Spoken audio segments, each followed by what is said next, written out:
In terms of the rivals that you're fighting now, like Klitschko's gone now, do you think anyone else would ever call you little bro from now on, moving forward?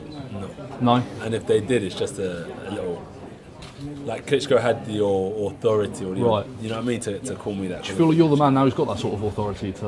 No, because we're all relatively equal. Klitschko reigned for he was a champion for 10 years. Yeah. Do you know what I mean? So he was doing it for a long time, and none of us have been doing it that long. Well, actually, Wilder has, to be fair. Yeah. But he hasn't fought the opposition at Klitschko. Do you think the third belt that you stand to win would give you...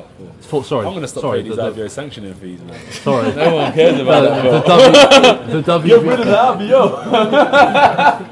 What was it you reckon? Well, once you take his belt off him, then do you think that gives you the authority to be that man, to be the elder statesman of the world heavyweight champion? No, because you've got to beat the current and the future. Yeah. I think that's what Klitschko did to get authority. He beat the current, and then he beat all the future challengers as well.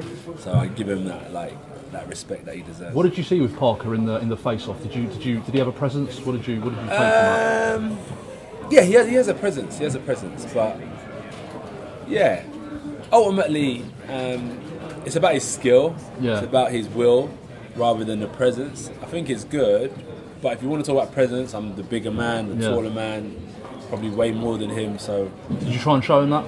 Did you need to show him that? No. I am. I stand eye to eye. Do you know what I mean? But as I said earlier, it's not so much the size of the dog; it's the fight in the dog. So, Klitschko I think was a little bit bigger than me, but I had the heart to pull through. Good stuff, thanks. And a lot of fighters at that level, when they want to prove themselves, they kind of start fading off. Look at myself against Klitschko. After round 5, I was shattered. So after round 5 is a real tricky time for fighters that are inexperienced because they don't have that ring generalship. So they throw punches that they don't need to throw, and so on and so forth. So when I watch boxing, I start learning how to gauge a fight. If you look at Mayweather, sometimes they take off like round 5 and 6. Lomachenko, I think, or who was it that said they're going to punch in the last 30 seconds? Sugar Ray Leonard against Tagrat. So they get that ring generalship and stuff. So I watch it to learn these things for sure. You've always said that you're not paid overtime, you want to get out. But for this fight, you did say you wouldn't mind taking him a little bit longer. What's with the change? Is that to show what you've learned? It's interesting because as much as I want to be known as like a puncher, I do understand that there's been no heavyweight champion in the world that has only been able to have a right hand on him. Which heavyweight champion do you know that you could only say, oh, he had a big right hand? You talk about their fighting skill, right? Their movement, their slipping the shots. Like Mike Tyson, even though he was known for a devastating knockout, you talk about his boxing IQ, head movement and stuff. So when I say the later rounds, is because I want to base my win on performance rather than just waiting to land a big right hand. Anthony, back in there he said what he did about having not decided how he wants to approach Saturday's fight yet. That's nonsense, isn't it? I mean, you can't prepare for 12 weeks or longer, think about the fight, be this close and not have a clue yet, can you? I think it's him being humble as well, do you know what I mean? But I do get what you're saying, but I do think it's him being humble and not trying to be too overconfident, which is good. But I think everything's appropriate for the time. And at this time, I'm quite confident. I've worked hard. I've dedicated myself to the sport, so I was more than willing to say, in my head, I have to prepare for a 12-round fight. But if we're talking about where I think it will end, I'm hoping to go somewhere between 7 and 9.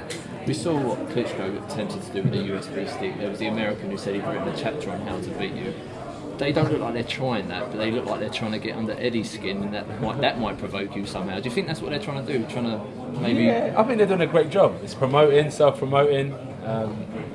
It's the bullying before the fighting. So they say what they say, they get under your skin, they say things.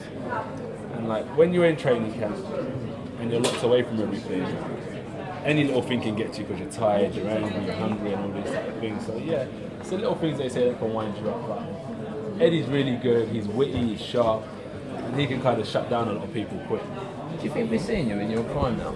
No, you're going to see me start prime in my prime yet. I think when you see someone in their prime is when they stay at the top for like 4 or 5 years.